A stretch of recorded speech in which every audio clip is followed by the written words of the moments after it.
A few moments later. Perawatan kesehatan mental lansia mengatasi kesepian dan depresi. Bu Aminah, 75 tahun, tinggal sendirian sejak anak-anaknya bekerja di luar kota. Ia mulai sering menangis, sulit tidur, dan kehilangan nafsu makan. Assalamualaikum Ibu Aminah. Waalaikumsalam, Sus. Ini anaknya Ibu Aminah ya? Iya, Sari. Oh iya. Ibu Aminah, Mbak Sari, perkenalkan saya Dinda Cahya, mahasiswi dari Universitas Danadasari. Sebelumnya, apakah Ibu tahu mengenai kesehatan mental, kesepian, dan depresi? Saya pernah dengar, Sus, itu kayak semacam gangguan mental ya? Betul sekali Bu Aminah, hari ini saya akan berbagi informasi mengenai perawatan kesehatan mental lansia, khususnya mengatasi kesepian dan depresi. Tujuannya agar Ibu Aminah dan Mbak Sari ini memahami, jadi tahu ya tentang cara mengatasi kesepian dan depresi. Oh iya, Sus, dengan senang hati. Kebetulan akhir-akhir ini saya sering merasa kesepian. Baik Ibu, kita mulai saja ya dengan sini kita menggunakan lembar balik. Ini namanya lembar balik ya Bu. Iya. Sini ada perawatan kesehatan mental lansia untuk mengatasi kesepian dan depresi. Kita mulai dengan membahas apa itu kesehatan mental. Kesehatan mental adalah kondisi ketika pikiran dan emosi seseorang berada dalam keadaan tenang, mampu berpikir jernih, mengambil keputusan dengan baik, serta merasa bahagia. Kesehatan mental yang buruk dapat menyebabkan ketidaktenangan, mudah lupa, dan kesulitan berpikir atau mengambil keputusan. Oh begitu ya, Sus. Kesehatan bukan cuma tentang fisik saja, tapi tentang mental juga. Kadang-kadang saya juga merasa tidak tenang. Betul sekali Bu Aminah, menjaga kesehatan mental juga sama pentingnya untuk menjaga kesehatan tubuh. Nah selanjutnya kita membahas tentang yang sering dialami lansia, yaitu kesepian dan depresi. Sini kesepian adalah perasaan ketika seseorang merasa diabaikan oleh kelompoknya, kurang perhatian dari orang lain, terputus dari lingkungan sosial, tidak memiliki teman untuk berbagi momen, dan harus menghadapi situasi sendirian tanpa pilihan lain. Kesepian itu biasanya seseorang mengalami kesepian, ada yang mengartikannya itu berbeda-beda.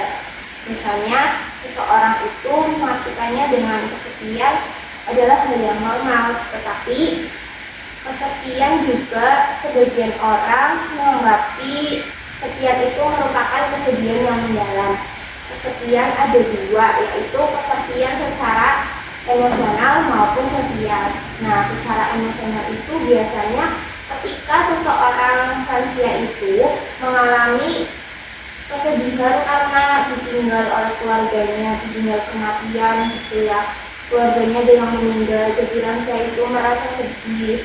Nah, terus yang kedua itu ada kesepian secara sosial. Biasanya itu tertinggal dalam kelompoknya, kurang bersosialisasi. Gitu. Oh gitu ya, Sus. Saya sih merasakan itu karena kan anak-anak saya kerja di luar kota. Tapi untungnya kalau liburan anak-anak pada pulang sih. Ya, saya memahami perasaan Bu Aminah. Kita lanjut ke depresi ya. Depresi adalah gangguan kejiwaan yang membuat seseorang merasa sangat sedih dan kehilangan semangat. Orang yang mengalami depresi bisa merasa tidak berguna, lesu, dan putus asa. Depresi juga bisa muncul pada orang yang dianggap normal dan ditandai dengan perasaan tidak cocok, penurunan aktivitas, serta pandangan pesimis terhadap masa depan. Sedih dan putus asa itu memang sering saya rasakan. Kadang saya sampai nangis sendiri kalau malam. Baik Ibu Aminah, sekarang kita membahas penyebab kesepian dan depresi ya Bu. Ada beberapa faktor di sini, ada 5 faktor. Yang pertama itu faktor psikologis, yaitu munculnya perasaan negatif seperti ketakutan, kecemasan, rasa terancam, dan perasaan terabaikan. Ini biasanya muncul karena adanya perubahan fisik dan masalah kesehatan. Yang kedua itu ada faktor budaya dan situasional. Perbedaan budaya dan terjadinya transformasi pada periode sebelum mencapai usia lanjut. Di sini lansia yang tadinya aktif bekerja biasanya itu merasa kesepian karena perubahan kegiatan seperti masa pensiun. Yang ketiga itu spiritual. Kekosongan spiritual sering dialami oleh lansia yang tidak melakukan banyak kegiatan. Yang keempat itu adalah faktor predisposisi. Yang pertama biologis. Ini seperti ketidakseimbangan zat kimia di dalam otak ya. Yang kedua itu ada genetik. Genetik itu biasanya riwayat keluarga yang memiliki riwayat depresi atau gangguan kesehatan mental. Yang ketiga ada teori agresi menyerang ke dalam. Itu biasanya perasaan membenci diri sendiri. Yang keempat itu teori kehilangan objek, kehilangan orang yang dicintainya atau kehilangan keluarga. Terus yang kelima ada faktor presipitasi. Yang pertama itu ada kehilangan ikatan, seperti tadi kehilangan orang lain, kehilangan cinta misal dari pasangannya, suaminya atau istrinya. Terus yang kedua itu peristiwa kehidupan. Ini seperti ada gangguan besar dalam hidupnya atau trauma yang mendalam. Yang ketiga ada ketegangan peran. Peran wanita itu dituntut untuk bertanggung jawab dan serba bisa. Yang keempat itu perubahan fisiologis seperti penyakit fisik dan pengobatan yang mempengaruhi suasana hati. Wah, banyak juga ya penyebabnya. Saya jadi tahu mengapa saya merasa seperti ini. Baik Ibu, kesepian dan depresi itu berdampak pada banyak hal loh. Yang pertama itu ada kesehatan fisik ya. Kesehatan fisik itu kesepian dapat berdampak besar pada kesehatan fisik. Kesepian dapat meningkatkan resiko penyakit jantung, hipertensi, melemahnya sistem kekebalan tubuh, dan menyebabkan gangguan tidur. Ini tubuh lebih mudah sakit seperti tadi sakit jantung, hipertensi, atau bisa darah tinggi ya. Terus juga gampang terkena flu, terus sulit tidur. Yang kedua, kesehatan mental. Kesepian bisa menyebabkan masalah kesehatan mental seperti depresi, kecemasan, demensia. Terus rasa kesepian itu membuat pikiran negatif itu berkembang yang bisa meningkatkan beban emosional dan membuat seseorang merasa cemas lebih lama. Saat kesepian itu pikiran bisa penuh dengan perasaan depresi, cemas, bahkan bisa lupa ingatan. Yang ketiga itu kognisi dan fungsi kognitif. Rasa kesepian dapat menyebabkan kurangnya stimulasi mental, kurangnya interaksi sosial yang merangsang pikiran dan penurunan kegiatan kognitif. Ini komunikasi yang kurang dengan orang lain itu bisa membuat pikiran dan daya ingat itu menurun. Biasanya lansia yang tidak pernah bersosialisasi atau kurangnya bersosialisasi dengan tetangganya atau dengan keluarga yang jauh itu bisa membuat pikiran dan daya ingat itu menurun. Yang keempat itu peningkatan resiko mortalitas. Kesepian yang berkepanjangan dapat meningkatkan kematian. Kesepian dapat menyebabkan peningkatan stres dan peradangan dalam tubuh yang berdampak buruk pada fungsi fisik dan mengurangi kesehatan secara keseluruhan. Nah, kesepian yang lama juga membuat tubuh itu lemah, gampang stres, dan meningkatkan resiko sakit parah atau kronis ya, dan bisa menyebabkan kematian. Ternyata serem juga ya, saya jadi khawatir. Jangan khawatir ya Ibu Aminah. Ini kita akan membahas cara-cara mengatasi kesepian depresi secara mandiri maupun bisa dibantu dengan keluarganya seperti Mbak Sari. Kalau sudah di rumah atau udah pulang ke rumah itu bisa membantu Ibu Aminah untuk mengatasi kesepian dan depresi. Yang pertama itu ada dukungan sosial serta interaksi. Dukungan dari keluarga, sahabat, atau masyarakat sangat penting. Lansia dianjurkan untuk aktif terlibat, berbagi pengalaman, dan tidak bersikap tertutup. Yang kedua itu ada kegiatan spiritual atau keagamaan. Ini kegiatan spiritual dapat mengurangi kesepian pada orang tua dan memberikan ketenangan serta arti dalam hidup. Jadi lansia yang rutin dalam melakukan kegiatan ibadahnya itu bisa memberikan ketenangan hidup. Yang ketiga itu aktivitas produktif dan kegiatan hobi. Lansia juga disarankan untuk terus aktif dengan menggunakan minat dan hobi seperti berkebun, rajut, atau membaca buku yang Ibu Aminah sukai. Terus yang keempat itu ada metode relaksasi dan pengendalian diri. Itu berarti metode relaksasi seperti pernapasan dalam, meditasi sederhana, atau relaksasi otot dapat mengurangi tekanan mental dan tanda-tanda depresi. Ini biasanya Ibu bisa melakukan metode relaksasi ya, seperti bernapas dalam, itu secara mandiri juga Ibu bisa. Nah, itu terus yang kelima itu ikut dalam aktivitas kelompok. Bergabung komunitas lansia dapat mengurangi tingkat kesepian. Aktivitas kelompok seperti seni, olahraga, atau hiburan lainnya itu sangat disarankan. Oh, jadi saya perlu banyak berinteraksi ya. Saya kira karena sudah tua, saya jadi harus diam. Tepat sekali Ibu Aminah, justru di usia lansia ini kegiatan sosial itu sangat membantu dalam menjaga kesehatan mental itu. Jadi pengertian kesehatan mental itu seperti keadaan pikiran, perasaan, terus perilaku yang seimbang. Terus kesepian itu perasaan karena terasingkan. Depresi itu gangguan suasana hati seperti sedih, tidak bersemangat, terus putus asa. Nah, itu penyebabnya itu ada 5 ya.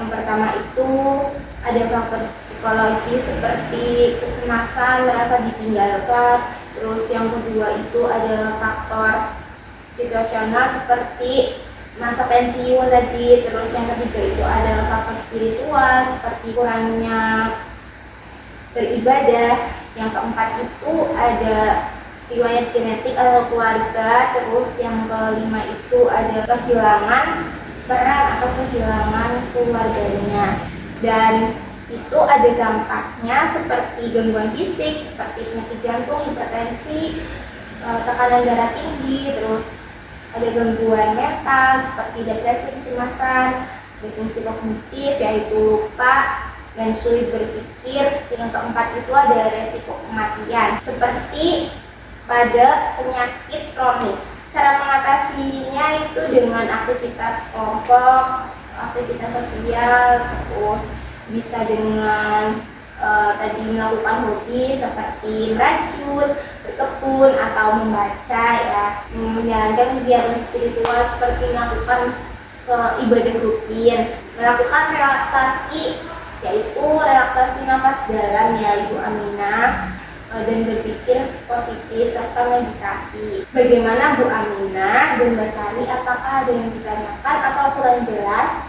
Saya izin bertanya, kalau merasa sedih dan kesepian terus-menerus itu termasuk depresi.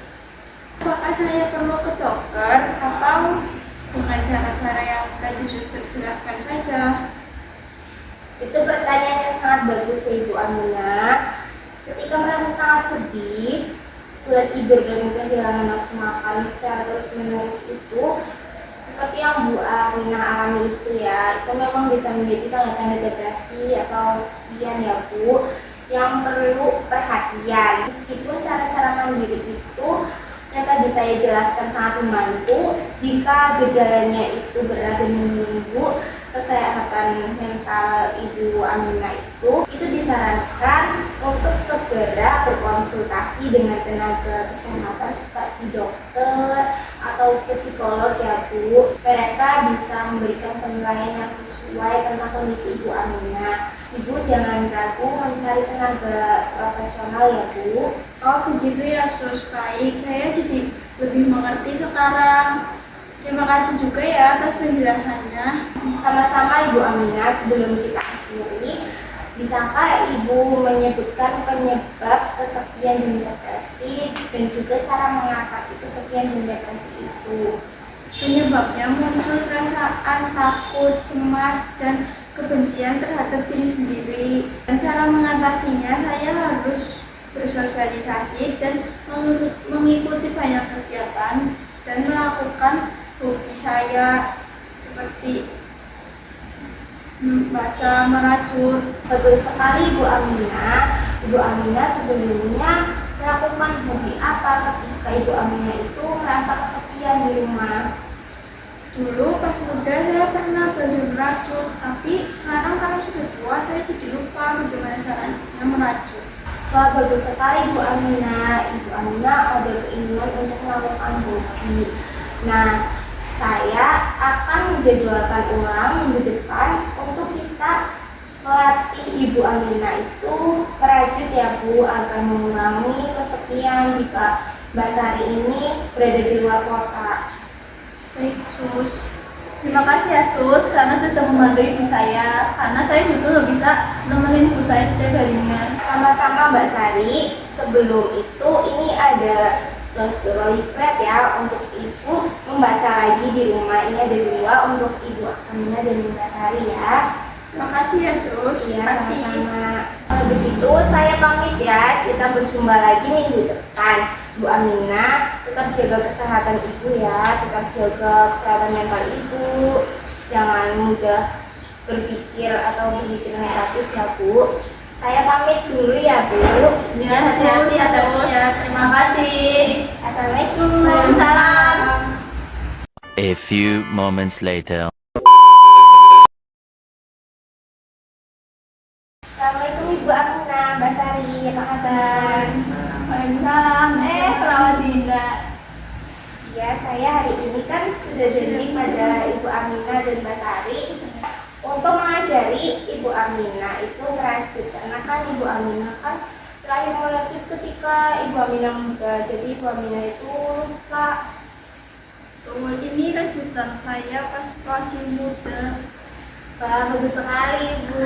Ibu sudah bisa membuat ini. Wah, Jatuh. wah, ini kelinci ya Ibu. Betul, iya. Aku yang bikin. Oh, Ibu Sari juga, Mbak Sari juga bisa Iya, membuat. soalnya dulu diajarin sama ibu. Oh iya, bagus-bagus. Ini jepitan rambut ya? Iya, betul, ini untuk di sini. Ini juga pita. Iya, Wah, bagus betul. sekali Bu. Buat ponakan. Ini bisa buat oleh-oleh suster. Wah, terima kasih. Iya, bagus sekali. Ini taruh di sini ya Bu. Iya, betul. Saya sudah membawa benang rajut ya. Ini namanya benang wol ya Bu. Bentar. Ini jarum buat rajutnya. Ini benang wol. Ini Ibu Aminah mau coba langsung atau saya dulu? Suster dulu yang mengajari. Jadi langkah awalnya itu benang rajutnya ini batasin dulu, terus jarinya itu membuka Ya. seperti huruf V. Terus diputar 2 atau 3 kali. Setelah itu benang yang sisa ini ditaruh di atas sini, 3 jari ini. Oke. Terus benang yang sisa itu dibuat seperti huruf O, seperti ini ya. Nah, ini ada jarumnya, ini masuk dari belakang sini. Sini, terus dari sini jarumnya itu ditaruh di benang yang atas, bukan di belakang ya, Bu Aminah. Di atas selalu ditarik.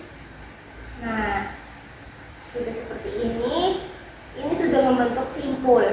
Nah, langkah awal ketika merajut itu, hal yang paling mendasar itu yaitu membuat rantai terlebih dahulu ya Ibu Aminah, seperti ini.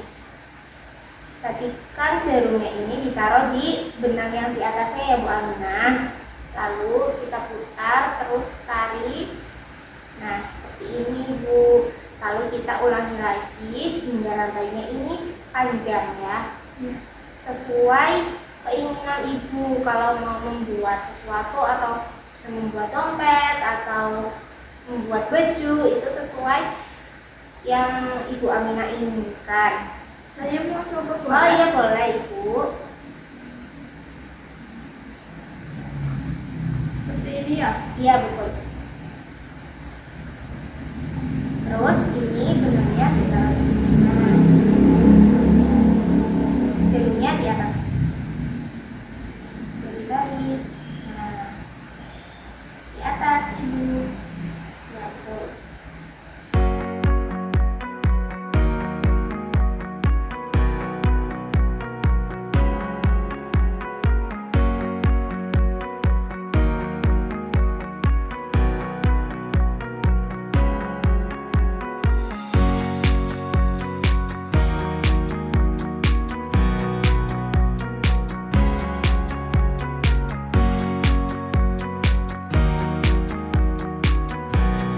Nah, itu tandanya ibu masuk zona nyaman.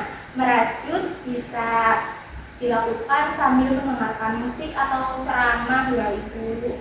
Tapi saya kurang suka sih kalau mendengarkan sama stop. Ya ibu biasanya sukanya mendengarkan apa? Tentang itu sukanya itu lagu rock. Bu, bagaimana kalau nanti aku beliin benang warna-warni biar kita bisa ngerajut bareng video call gitu? Wah, sepertinya seru ya kalau bisa merajut bareng walaupun hanya lewat video call, tapi lebih seru kalau misalnya kita merajut bareng di rumah sih. Ya. Makanya kamu gak usah kerja, nanti gak kamu kemana? Nah, Bu Aminah sudah bisa ya membuat rantainya. Iya, karena kan saya pas muda sering bikin kayak gini. Sus, Oh, iya. Jadi ibu sudah ingat kembali ya bagaimana cara merajut. iya lupa-lupa ingat sih. Itulah Bu, merajut bukan sekedar membuat barang ya Bu. Itu bisa membangun ikatan harapan. Hati ibu pun jadi ikut senang. Betul sekali Sus, saya jadi bisa mengenal masa-masa muda saya dulu ketika saya sering merajut bersama teman-teman saya. Wah, seru sekali ya Bu kelihatannya. Iya, kan saya dulu sering merajut karena saya menjadi ibu rumah tangga, jadi nggak ada pekerjaan. Kalau ada waktu ya saya merajut saja. Untuk meluangkan waktu ya Bu Aminah, Betul. kesepian gitu anak sedang sekolah. Terima kasih ya Sus sudah mengajari saya hari ini. Iya, sama-sama Ibu Aminah. Kalau begitu, saya pamit dulu ya Bu Aminah. Ibu Aminah juga sudah bisa melakukan kegiatan lagi merajut. Ibu jangan sedih atau khawatir ya. Ibu jangan merasa kesepian. Ini buat ibu saja ya. Iya, terima kasih Sus, baik sekali. Iya, sama-sama ya Bu Iya. Aminah. Rumahnya cukup buat saya Sus. Oh iya Ibu Aminah. Kalau begitu saya pamit dulu ya Ibu Aminah, Mbak Sari. Ya Sus, terima Ya. kasih ya Sus. Hati-hati